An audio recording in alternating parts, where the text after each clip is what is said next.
yoyote anapokufa kwenye dhambi, mwili wake cha kwanza unakuwa ni chakula cha mapepo na majini ya wachawi.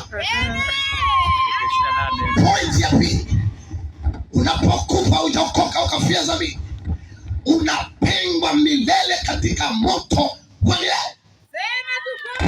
Nisikilize mwana wa Mungu, nisikilize mwana wa Mungu, nasikia sauti. Wewe mwanachingwa ya popote unaposikia sauti, tunaposema kuokoka ni kujigundua makosa yako na unachukua hatua ya kuokoka, ya kumwamini Yesu akaingia ndani yako. Maana ya pili kuokoka ni kunusurika na kutupwa katika jehanamu au moto wa milele.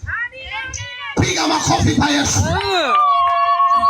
piga makofi kwa Jehova. Nisikilize.